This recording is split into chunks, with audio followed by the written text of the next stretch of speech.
ती फोटो नदीवर त्या बाईका बघून राहिली आणि बाई त्या फोटो का बघून राहिली आणि म्हणून मी काय म्हणतो कपडे टाकून त्या बाईने आणि कपडे उतरले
त्याचप्रमाणे त्या बाईनं कार्य केलं हात पाय धुरव करी नेऊन टाकीन भिंतीवर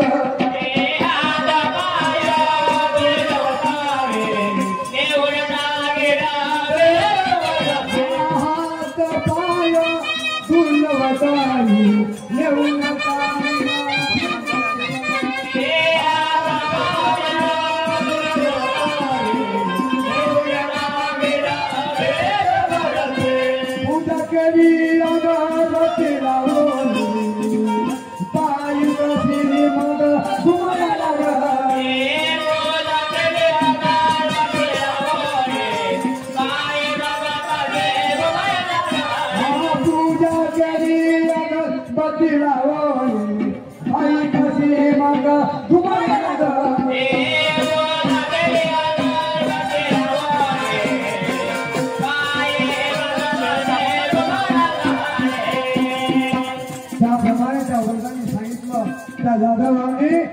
केलं. त्यानंतर ती फोटो त्या तलावामध्ये होती. त्या दुसऱ्या दिवशी ती बाई त्याच गावातली बाई त्या नदीवर गेली. सुंदर विचार होते. त्या बाईने ती फोटो घरी नेली आणि घरी नेण्याच्या नंतर त्या बाईच्या अंगामध्ये शैतान शक्ती शिरली हो.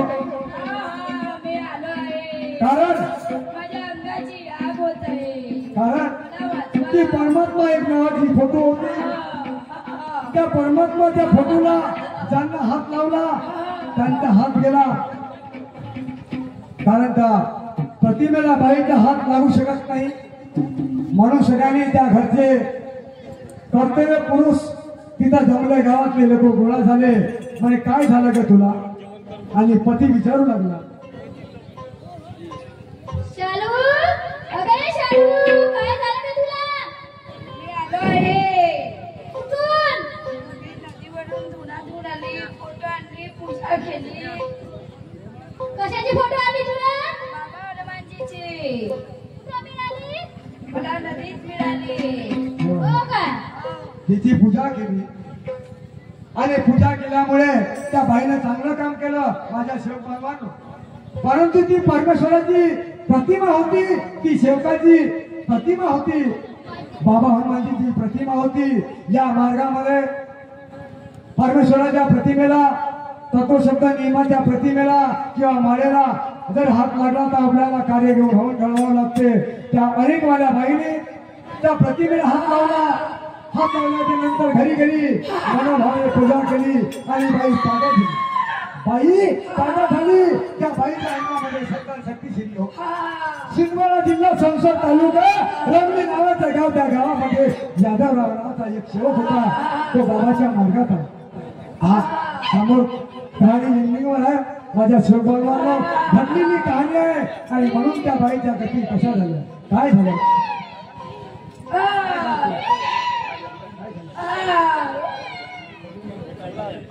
मी म्हणतो आहे मला वाचवा.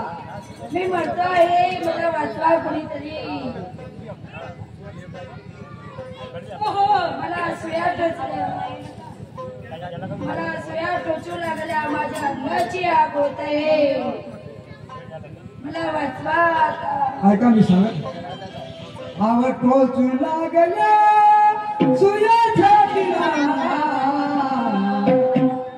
आव टोचू लागल्या सुया छातीला. भीती मुळे असू येते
आणि त्या गावामध्ये प्रतिष्ठित नागरिक आले. अरे म्हणे हे बाबाच्या शेवकाची प्रतिमा तुमच्याकडे कशी आली. बाबांच्या शेवकाची प्रतिमा बाबा हनुमानजीची प्रतिमा तुमच्याकडे कशी आली. तेव्हा त्यांनी त्या बाईच्या मालकाने सांगितलं म्हणे माझी पत्नी धुण्यासाठी गेली आणि म्हणे नदीवर मिळाली. मिळाल्याच्या नंतर म्हणे ती फोटो आम्हाला सापडली म्हणे आणि मनोभावाने पूजा केली म्हणे.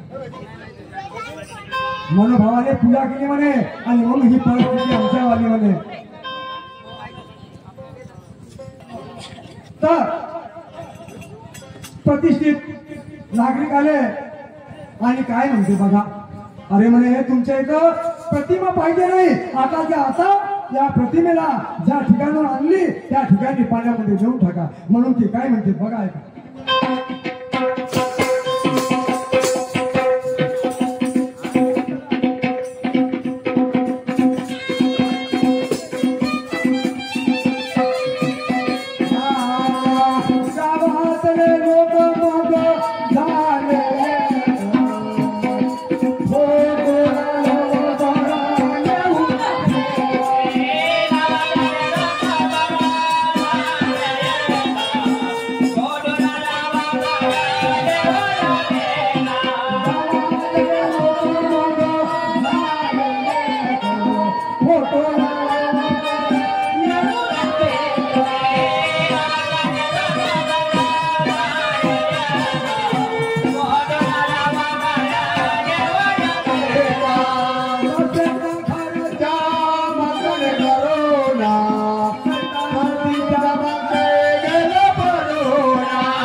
पहा, ती नदीतून जतून आणली होती, त्या ठिकाणी नेऊन टाकली आणि त्या बाईचं सैतान वापस गेलं. फोटो नदीमध्ये गेली. रात्रीचे 12 वाजले दिवस निघाला. जेव्हा रात्रीचे 12 वाजले त्या परमेश्वराला चिंता पडली. म्हणे यादवराव, तू माझे 12 महिने, तू माझी 12 महिने हवन घडवत नव्हता, माझी पूजा करत नव्हता, माझी आंघोळ करत नव्हता, मी असा कोणता गुन्हा केला रे? म्हणे यादवराव, मी तुझा सर्व नाश केल्याशिवाय राहणार नाही. तर मी भगवान आहे.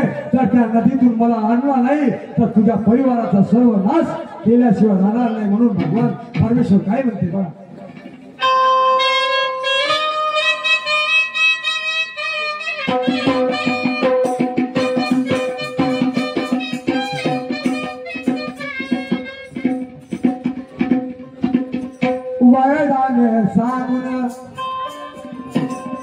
वैदाने सांगून तसेच करून कसा केला रे अपमान, कसा रे मिळेल तुला भगवान, कसा रे मिळेल तुला.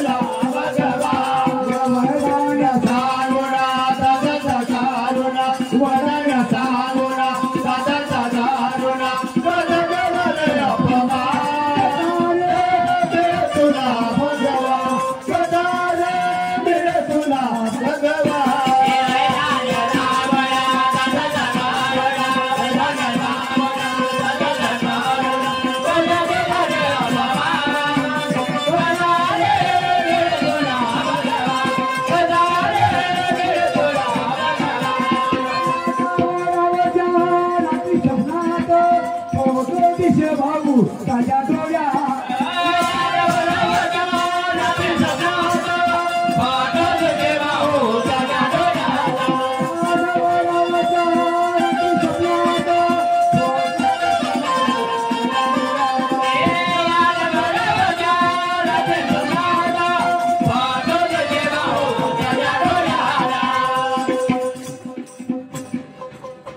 जेव्हा त्या घरच्या मालकाने फोटो नदीमध्ये नेऊन टाकला, भाऊ सैतान त्या बाईच्या मागच्या पळाला. परमेश्वराला फिकीर पडली. म्हणजे आता आपण काहीतरी घडवलं पाहिजे. यादवराव रात्री 12 वाजता झोपी गेला आणि आकाशवाणी झाली आणि भगवंत काय म्हणते बघा, ऐका. यादवराव, मी सर्वाचा एक भगवान बाबा हनुमानजी आहे. यादवराव, मी तुझा काय गुन्हा केला होता रे? अरे तू माझी 12 महिने आंघोळ करत नव्हतास, माझी पूजा करत नव्हतास, माझं हवन कार्य करत नव्हतास, तरी मी तुला काही केलं नाही. आणि तू त्या वैद्याच्या सांगण्यावरून माझ्या प्रतिमेवर भला मोठा दगड बांधून तू मला नदीमध्ये नेऊन टाकलास. यादवराव, लक्षात ठेव, हे तू चांगलं नाही केलास. यादवराव, तू आताच्या नदीवर जा आणि मला घेऊन ये, नाहीतर तुझा आणि तुझ्या पत्नीचा सर्वनाश केल्याशिवाय राहणार नाही. यादवराव, लक्षात ठेव. त्यावेळेस आकाशवाणी झाली आणि यादवराव दचकून उठला. यादवराव दचकून उठला आणि आपल्या पत्नीला म्हणते, अगं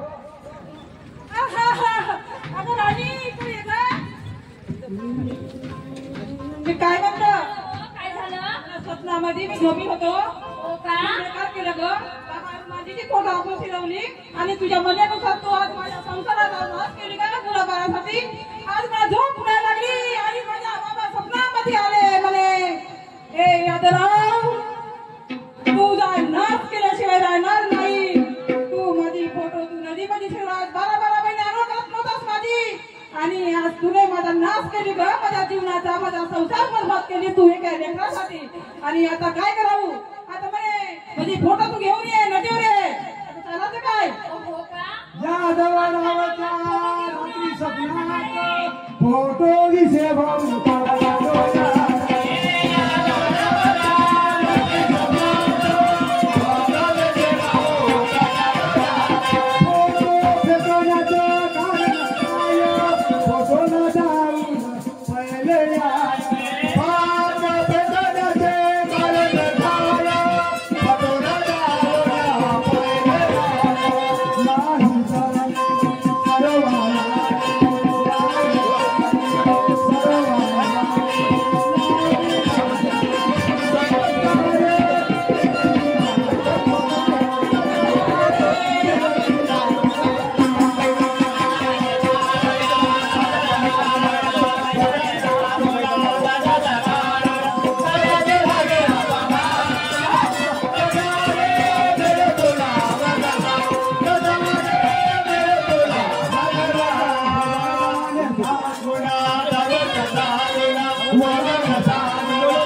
का पोरे करून द्या तुला फोटो लावणार जा आता का आता कसं होतं ना कसं नाही कोणाला माहित असं होणार होतं हा? ना. तुला सगळं माहित होतं त्या माझ्या त्या सांगण्या म्हणून तुम्ही माझ्या घरामध्ये बरबाद केली, माझ्या फोटो मला लावली आता कसं करायचं बैलाने आपला घात केला हो. दुसऱ्या दिवशी यादवराव गेला राहो राजेवाला.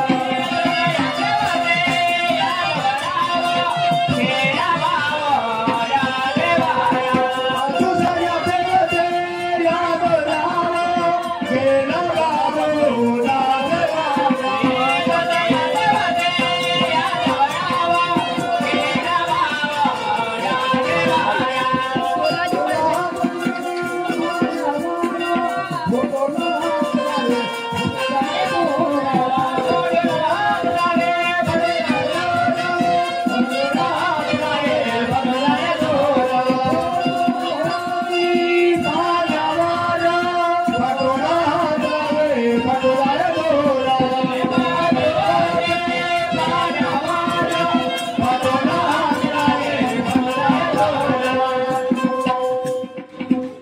दुसऱ्या दिवशी यादवराव जेव्हा नदीवर गेला ती फोटो त्या पाण्यावरती होती. पहा शिवपालवांनो, ती फोटो पाण्यावरती होती. त्या फोटोची प्रतिक्रिया चालत होती. यादवराव गेला आणि जसा जसा त्या फोटोकडे जात होता, जेव्हा यादवरावजी गेला ती फोटो यादवरावजीकडे लाटांना सामोर आली. पण जेव्हा पाऊल टाकलं यादवरावजीनं त्या पाण्यामध्ये, तेव्हा जसा जसा यादवराव सामोर जात होता तशी ती फोटो त्या परमेश्वराची माग लाटानं जात होती. कारण त्या परमेश्वराचा त्या यादवरावाने अपमान केला होता आणि म्हणून त्या यादवरावचा बदला घेणार होता तो परमेश्वर.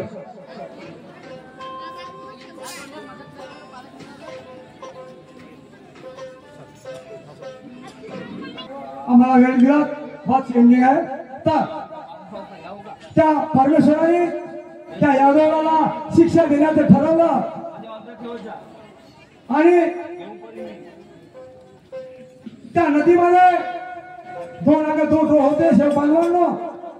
जेव्हा यादवराव पाण्यामध्ये घुसला आणि घुसल्याच्या नंतर परमेश्वराने 10 फळाचा भुजंगाचा अवतार त्या यादवरावच्या पाठीच्या मागे घेतला. पहा,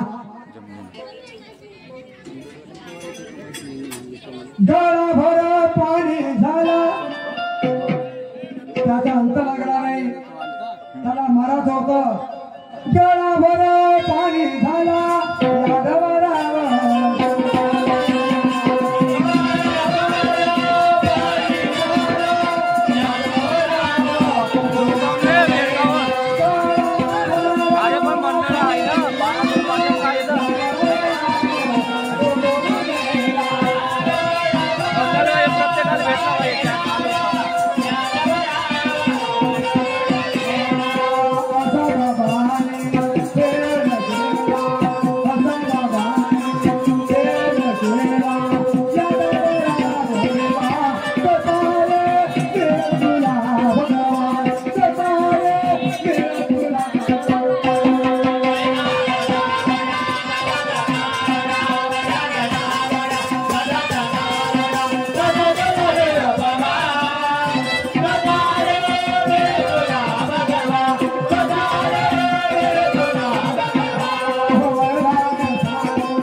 कैसे सोडून महा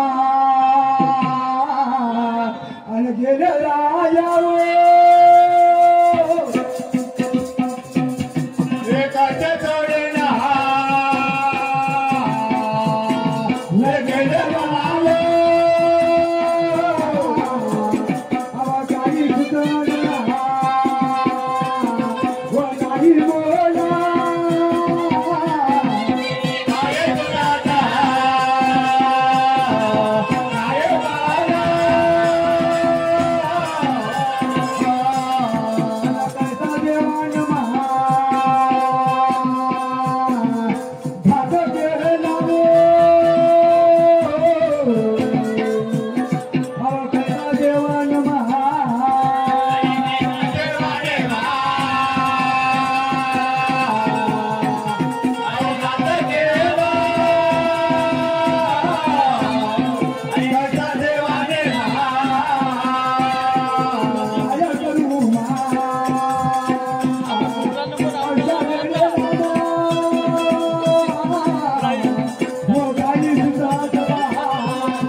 आणि लढता लढता गावातले लोक जमा झाले, बेजार झाली आणि पत्नी काय म्हणते,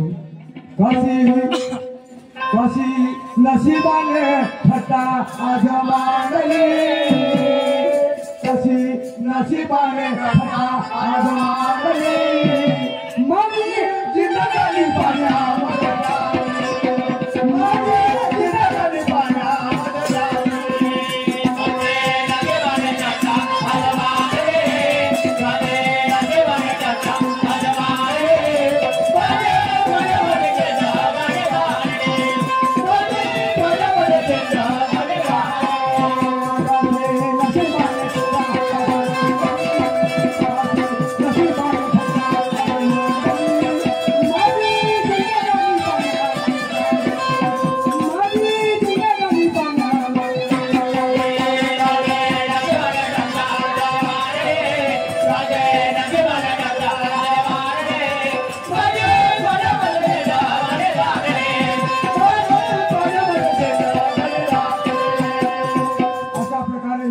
अंत झाला. शिंदवाडा जिल्हा संसद तालुका रंबली नावाचे गाव, त्या गावामध्ये यादवराव नावाचा नवसेवक झाला. बाबाचा पक्का झाला. पुत्र संतानासाठी मार्गात आला. पुत्र संतान झालं नाही म्हणून वैदाच्या सांगण्यावरून त्याचा अंत झाला. माझ्या सेवक बांधवांनो, आणि या कहाणीला या ठिकाणी शेवटचं स्टॉप, कारण भजन मंडळ आले भरपूर, तसा आम्हाला वेळ झाला. नवीन सेविकांना कला करा बाबा थोडी आपण आपल्या गावाच्या परिसरामध्ये, म्हणून त्यांनी आम्हाला आग्रह केला. आणि या ठिकाणी आपल्या या छोट्याशा कहाणीला मी विराम देतो. जास्त काही बोलत नाही, सांगित नाही. जर काही आमच्या मुखातून काही शब्द निघाले असेल चुकीचे, काही गलत बोललो असेल, आम्हाला भगवान बाबा हनुमानजी महानतेजी बाबा धुंदेजी आणि मार्गदर्शक सेवक सेविका माफ करतील. एवढे बोलून मी माझ्या या कहाणीला या ठिकाणी संपवतो. सर्वांना माझा नमस्कार. नमस्कार. नमस्कार.